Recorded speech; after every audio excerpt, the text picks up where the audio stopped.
नमस्कार दोस्तों, स्वागत है आपका कथा सागर में। और मैं आप लोगों को श्रीमद् भागवत महापुराण के हिंदी रूपांतरण यानी कि सुख सागर की कथाएं सुनाती हूँ। आज मैं आप लोगों को सुनाने जा रही हूँ सुख सागर के पंचम स्कंद का 22वां अध्याय। इस अध्याय में भी खगोल वर्णन ही दिया गया है। कथा शुरू करने से पहले जुड़ जाइए कथा सागर के परिवार के साथ, और इसके लिए कर दीजिए चैनल को सब्सक्राइब, हिट कर दीजिए बेल आइकन और ऑल नोटिफिकेशंस कर लीजिए ऑन। और अब भगवान की चरणों में सिर झुकाकर उनसे आशीर्वाद लेकर उनमें अपना मन और ध्यान लगाकर प्रेम पूर्वक मेरे साथ बोले, ओम नमो भगवते वासुदेवाय नमः। और अब इस कथा को सुने।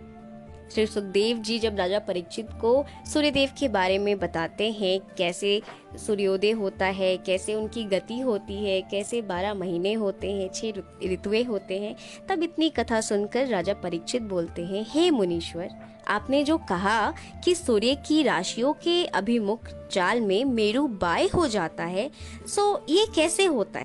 मेरु कभी दाहिने और कभी बाएं कैसे होगा? इसमें विरोध है, कृपया कर मुझे फिर समझाइए।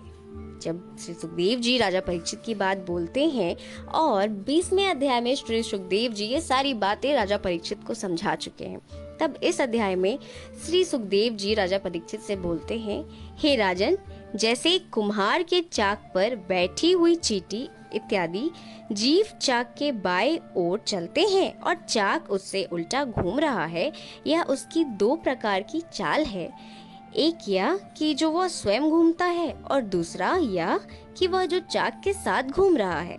जब चाक पर बैठा हुआ जीव भिन्न भिन्न स्थानों में दिख पड़ता है, तब उसकी चाल अवश्य ही अलग होती। ऐसे ही नक्षत्र और राशियों से युक्त काल रूपी चाक के सूर्य इत्यादि ग्रह हैं, जो मेरु और ध्रुव को दाहिनी ओर करके घूम रहा है, उसी के साथ उसमें स्थित सब ग्रह भी घूम रहे हैं। इस क्रम से मेरु दाहिने पड़ता है, परंतु उसी चक्र के भीतर जो सूर्य इत्यादि की चाल है, उसमें मेरु और ध्रुव बाएं पड़ते हैं। ग्रहों की इस चाल का निश्चय उनके भिन्न भिन्न नक्षत्र और राशियों में जाने से होता है। यह सूर्य की आदि पुरुष भगवान नारायण हैं, जिन्हें विद्वान लोग वेदों के द्वारा अनुमान करते हैं। इनके वेदमय रूप 12 हैं, जो बसंत आदि 6 ऋतुओं में विद्यमान हैं। ये सूर्य भगवान पृथ्वी और स्वर्ग के मध्य आकाश में स्थित हैं। मकर आदि 12 राशियां उनके वर्ष के अवयव हैं। 2 पक्ष का मास होता है, और सूर्य अपने 12 राशियों के 6ठे भाग को जितने समय में भोगते हैं, वही ऋतु कहा जाता है।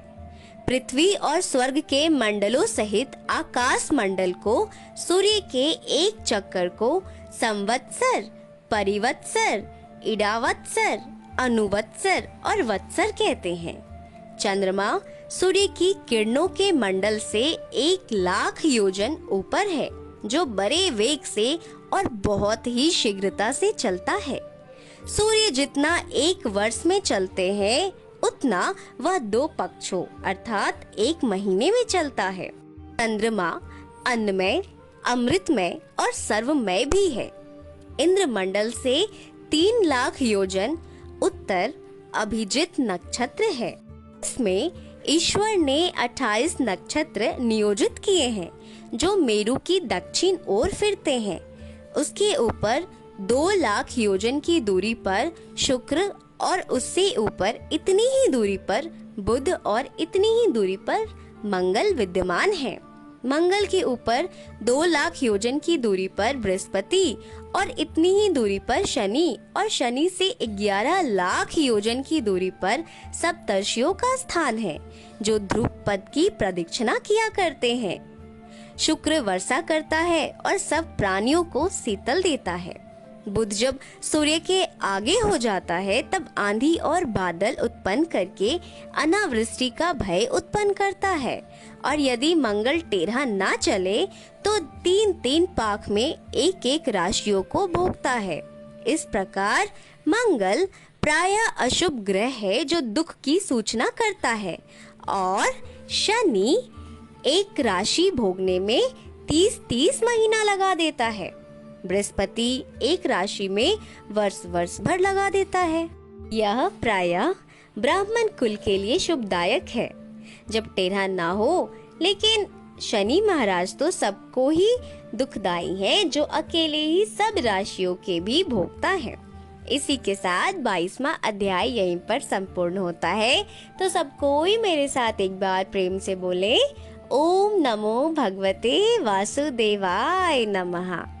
अब आगे के अध्याय यानी 23वें अध्याय में हम जानेंगे शिशुमार चक्र के बारे में। अब मैं लेती हूँ आप लोगों से विदा, जल्द मिलूंगी 23वें अध्याय में। तब तक के लिए आप लोग खुश रहिए, स्वस्थ रहिए, अपना ख्याल रखिए, अपने आसपास वालों का ख्याल रखिए, मिलजुल कर रहिए, अच्छी अच्छी बातों को लोगों तक दूर तक पहुंचाइए, लोगों तक पहुंचाइए और प्रभु में अपना मन और ध्यान लगा कर रखिए। भगवान आप सभी की मनोकामनाओं को पूर्ण करें। ओम शांति, ओम शांति, ओम शांति।